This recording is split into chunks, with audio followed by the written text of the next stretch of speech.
How to gain power over any woman's stoic mastery of emotion. We live in a world where men chase validation like beggars, where desire controls their will, and where the mere attention of a woman can break them.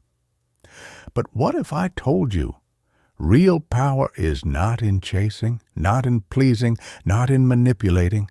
Real power is in detachment, in silence, in the unwavering control over your own soul. This is not a lesson in seduction. This is a battle cry for men who are ready to stop being ruled by desire and instead rule themselves. There is a kind of man no woman can break. He walks quietly, not because he is weak, but because he has nothing to prove. He is not desperate for affection, nor disturbed by rejection. This man is dangerous, not to women, but to the weakness that once controlled him. He is not governed by lust, nor the illusions of beauty. He is governed by logos, by reason, by inner law. He is a Stoic. Centuries ago, Marcus Aurelius wrote in his Meditations, "You have power over your mind, not outside events. Realize this, and you will find strength."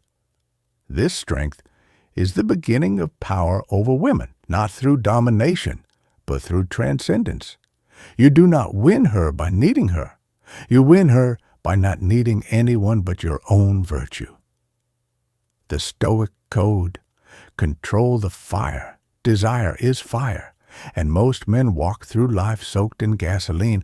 They see beauty and lose themselves. They hear praise and become addicted. They feel ignored and collapse. But Epictetus said, "No man is free who is not master of himself." You want power? Then master yourself. Do not chase. Do not react. Do not kneel. Instead, observe. Observe her nature. Observe your own hunger and rise above it. This does not mean you ignore women. It means you do not orbit them.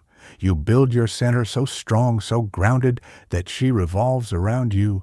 Power is not control. It is indifference.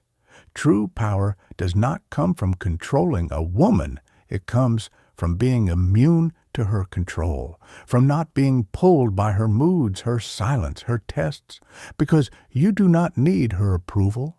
You approve of yourself. Seneca warned us, "If you live in harmony with nature, you will never be poor. If you live according to what others think, you will never be rich." Most men live for a woman's attention.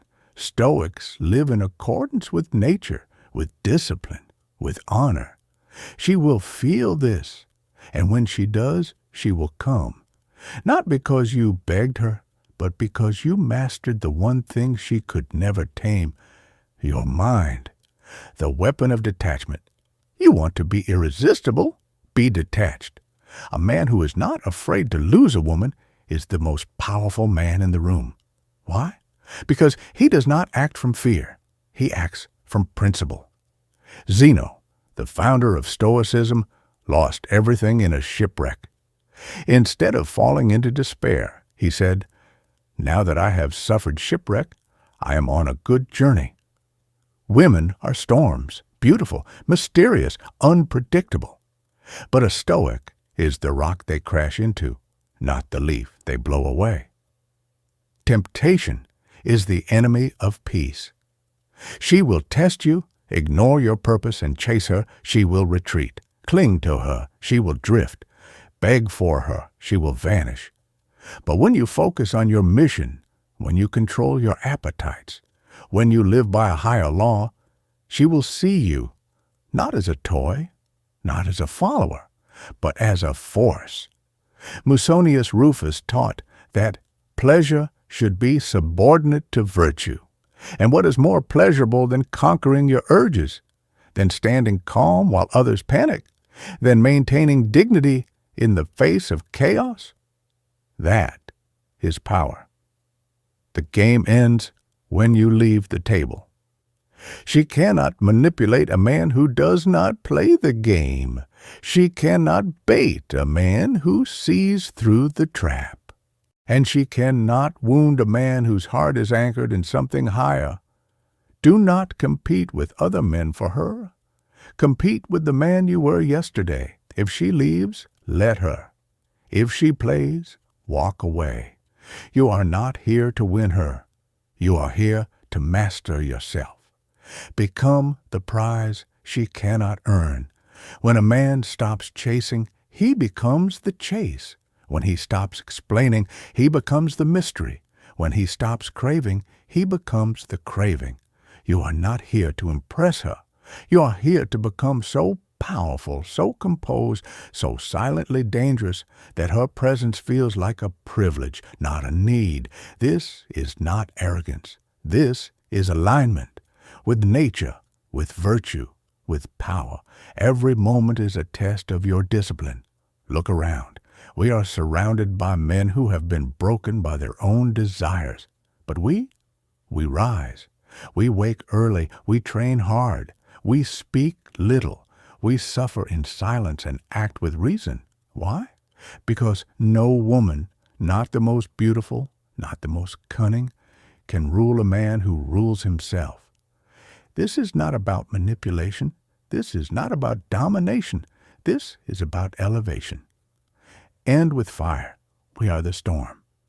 We are not here to chase women. We are here to become the men they chase, but cannot break. We are not here to beg for affection. We are here to master affection, transform it, and direct it to our purpose. We are not here to seek power over others. We are here to become unshakable, and from that stillness, all things flow. So when you ask, how do I gain power over any woman? You are asking the wrong question. Instead, ask, how do I gain power over myself?